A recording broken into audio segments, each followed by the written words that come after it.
Hello everyone and welcome back to another edition of the GSMC Fantasy Sports Podcast, brought to you as always by the GSMC Sports Network. My name is Christopher Shepard. Thank you guys yet again for tuning in. We should have another great show for you today here on Thursday, September 12th. We're going to be starting off in the world of college football, looking ahead to some fascinating Week 3 games, not as hectic as last week, but still some three solid good games that I want to discuss in terms of betting odds. Then I thought I was going to do an interesting segment here. We're going to look at the wide receiver cornerback matchups that could best define how your wide receivers perform in fantasy this week, and also to make sure that you are being able to exploit some of the matchups that you feel are favorable for your fantasy football team. Then we're going to go over some more comprehensive Week 2 props instead of just Thursday Night Football. We went over those yesterday. And then last but not least, we'll be going over my own personal rankings based off the matchups from this week about the QB and running back positions. So it should be a fascinating show. But before we get into any of that, I do want to remind you to consider liking, following, and subscribing to the show and the network as a whole. Everything you do for it is greatly appreciated. Also, you guys have been so fantastic with this already, so I feel like I shouldn't be reminding you, but just in case, make yourself available to all the features that YouTube has available for you, whether it be the super chat, super thanks, or super stickers. You can leave them in the chat. You will see the chat, I believe, in the bottom right corner of your screen. You can type in anything, questions, comments, or concerns. And you can also leave tips and donations if you so choose. Either way, it greatly supports the show, me, my fellow podcasters, and ultimately the network as a whole. So anything you do, just know in advance that it's greatly appreciated by me and everyone involved. Without further ado, let's jump right into our first segment of the day, as we are going to be discussing college football. I kind of feel like now that the NFL is underway, college football is starting to fall by the wayside. I still want to shed light on it. Especially this game is a very interesting slate. Not as many big-time games as there were last week, but there are still three games that caught my eye and will catch in terms of on. Off the first ranked match, only two ranked in college football. Arizona State. This is pretty exciting. This one seems a lot more even.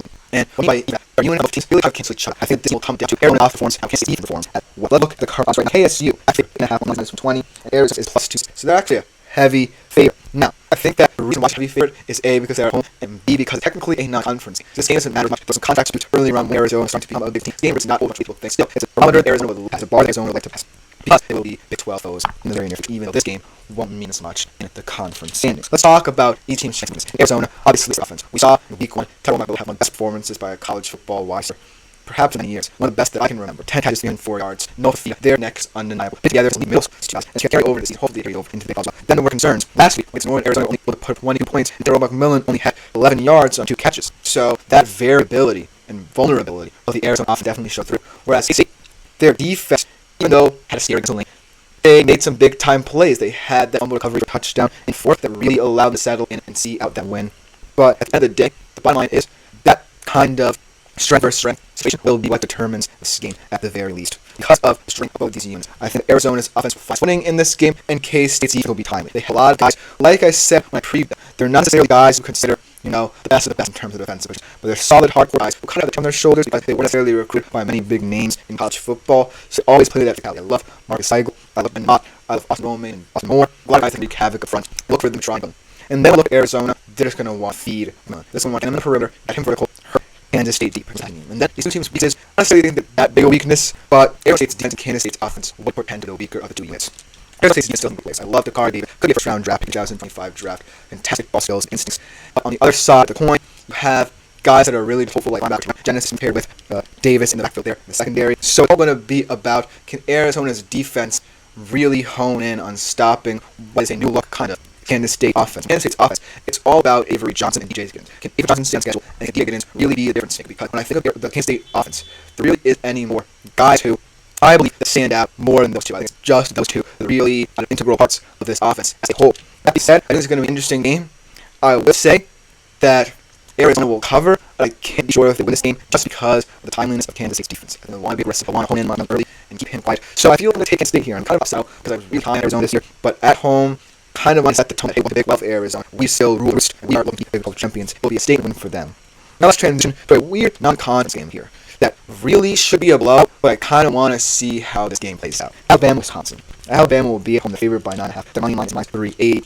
So as you can see, they are expected to win this game very handily. And I do in a sense believe that, but that South Florida game gave me pause. If you didn't watch the game, the final score did not tell the whole story. I feel like Alabama really took advantage of a very tired South Florida defense at the end of the game, and in all kind of respect to them, they very well could have and should have lost this game. South Florida does not take advantage of Alabama's, and Alabama was like, turn up the heat a little bit. But I think that this offense really has the potential to be very talented, and even when it stagnates, you kind of have to think back in your mind, well, the Alabama tie is coming because they have so much talent. Ryan Welling, immediately stepping in as a true freshman, only 7 years old, so impressive in his verticality and down for ball tracking. Van Miller, Josh Haynes, one of the better backfields in the nation, booking up 100-yard rushing games. Jalen Miller is really the X factor of this offense. When he goes, so the Alabama offense, as we saw last week in South Florida. So he's going to have to set the tempo, set the tone of this offense to really own the tempo. On the Wisconsin side, there really is not a lot of hope. And obviously, I mean, Tyler Van Dyke had hope when he came to college football, specifically as the future of Miami football, if you remember that era of Tyler Van Dyke's career. Now on Wisconsin, he hasn't been putting up stellar stats, and someone who was seen as potentially the QB1 in this draft class is slowly falling down the ranks. But this could be a statement game for him.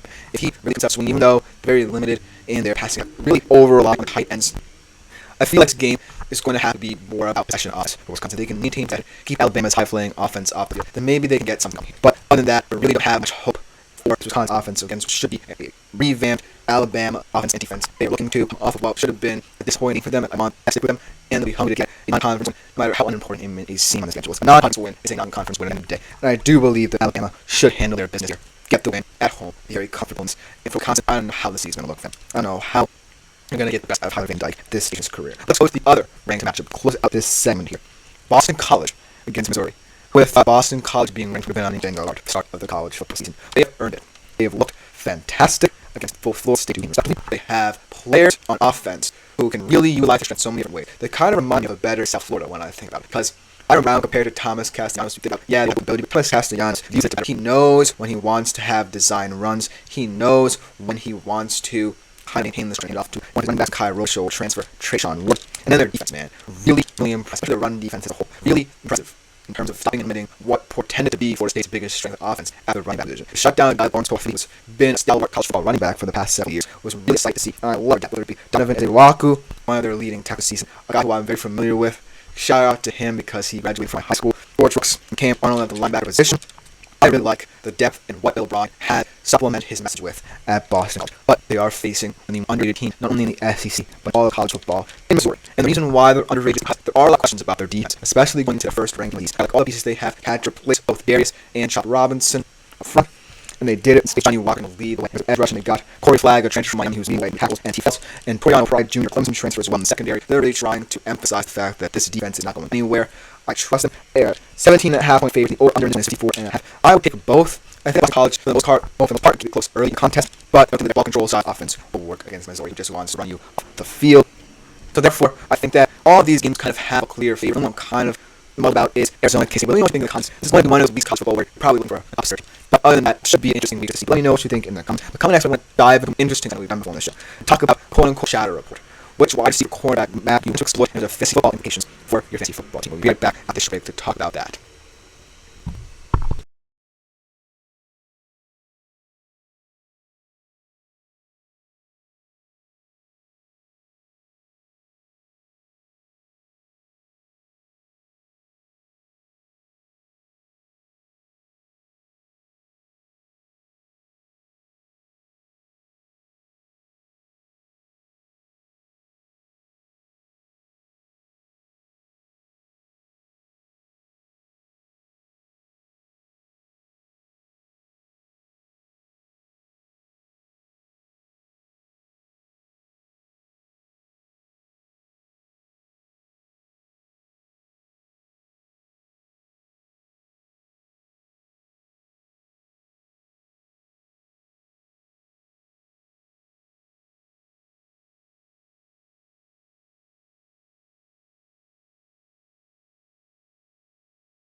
I feel like I'm losing my mind.